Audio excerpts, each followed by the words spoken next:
क्या आप भी एलपीजी गैस सिलेंडर ऊपर से ही चेक करते हैं, तो उसका तला चेक नहीं करते? तो आपको सावधान होने की ज़रूरत है। अगर आप सिर्फ ऊपर का रेगुलेटर लगाने वाले स्थान को चेक करके संतुष्ट हो जाते हैं तो सावधान हो जाइए, क्योंकि सिलेंडर लीकेज होने की संभावना सिर्फ ऊपरी हिस्से तक ही नहीं बल्कि उसके निचले हिस्से यानी तल में भी हो सकती है। दरअसल गुना जिले के डोंगर स्थित बॉटलिंग प्लांट में लापरवाही का ऐसा मामला सामने आया है जिसे सुनकर आपके रोंगटे खड़े हो जाएंगे। कह सकते हैं कि आईओसीएल के बॉटलिंग प्लांट की लापरवाही किसी ग्राहक के लिए या उस पूरे क्षेत्र के लिए ज़बरदस्त जानलेवा साबित हो सकती है। पूरा वाकया 17 फरवरी 2025 का है। इस दिन डोंगर बॉटलिंग प्लांट से रोज़ाना की तरह वाहन में सिलेंडर भरकर गैस एजेंसियों को भेजे गए। सिलेंडरों से भरा एक वाहन गुना जिले के बीनागंज स्थित सोडानी गैस एजेंसी भी पहुंचा। बॉटलिंग प्लांट के कर्मचारी सिलेंडर डिलीवर करके लौट आए, लेकिन गैस एजेंसी पर मौजूद स्टाफ को कुछ शक हुआ। छानबीन करने पर पता चला कि एक सिलेंडर की तलहटी लीक हो रही है। छेद इतना बड़ा था कि उसमें से निकलने वाली एलपीजी की आवाज़ स्पष्ट सुनाई दे रही थी। सूत्रों के मुताबिक गैस एजेंसी संचालक ने फौरन बॉटलिंग प्लांट के अधिकारियों से संपर्क किया तो उनके भी हाथ पैर फूल गए। आनन फानन में एजेंसी को सलाह दी गई कि लीकेज सिलेंडर को थोड़ी दूरी पर पटक दें ताकि कुछ देर में अपने आप गैस निकल जाए। एजेंसी संचालक ने निर्देशों का पालन किया और कुछ घंटों में सिलेंडर खाली भी हो गया। लेकिन सवाल ये उठता है कि अगर लीकेज सिलेंडर किसी ग्राहक के घर पहुंचा दिया जाता या बॉटलिंग प्लांट से बीनागंज जाने के बीच में ही कोई ज्वलनशील पदार्थ के संपर्क में आने पर पूरी गाड़ी ब्लास्ट से उड़ जाती और वो शहरी क्षेत्र होता या आबादी घनत्व क्षेत्र होता तो क्या होता?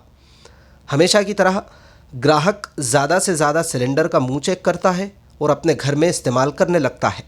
घटनाक्रम सामने आने के बाद बॉटलिंग प्लांट के अधिकारी इस मामले में लीपापोती करने में जुटे हैं और इसे छोटी मोटी बात मान रहे हैं। डोंगर बॉटलिंग प्लांट से संबंधित घटना के बाद तमाम गैस एजेंसी संचालक भी फिक्रमंद हैं। धीरे धीरे मामले की जानकारी अन्य एजेंसी संचालकों को भी मिल रही है, लेकिन अधिकारी अपनी गलती मानने हरगिज़ तैयार नहीं है। आशंका जाहिर की जा रही है कि बॉटलिंग प्लांट में सिलेंडर भरने के बाद शायद उन्हें चेक नहीं किया जा रहा, अन्यथा इस तरह की भयंकर भूल तो हो ही नहीं सकती। नियमानुसार सिलेंडर रवाना करने से पहले उन्हें चेक करना बहुत ज़रूरी है। अगर कोई सिलेंडर लीक हो रहा है तो उसे रवाना कर ही नहीं सकते। रोज़ाना जानकारी के मुताबिक गुना के डोंगर स्थित बॉटलिंग प्लांट में रोज़ाना तकरीबन 25,000 सिलेंडरों को रिफ़िल किया जाता है। दरअसल आईओसीएल के इस बॉटलिंग प्लांट से प्रतिदिन 80 से 100 वाहनों में सिलेंडर भरकर ज़िले भर की एजेंसीज़ को रवाना किए जाते हैं। एक वाहन में 342 सिलेंडर आते हैं। इतनी बड़ी तादाद में सिलेंडर रिफ़िल होने के बावजूद प्लांट में सुरक्षा और गुणवत्ता जांचने की प्रक्रिया में ज़बरदस्त लापरवाही बरती जा रही है।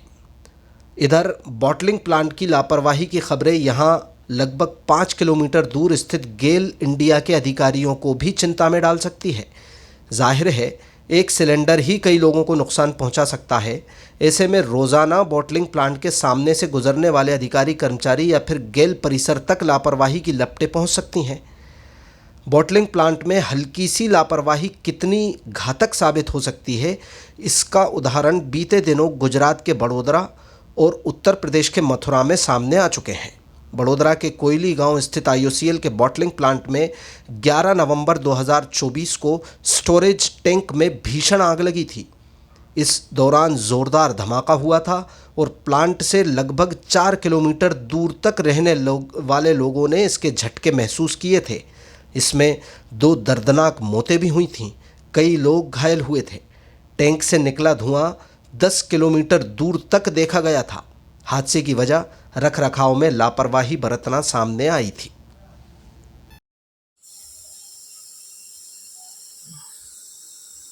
भाई जब बता दो साहब बता दीजिए, फ्री जी को डाल देना साहब। जी पास माफ नहीं कर देते।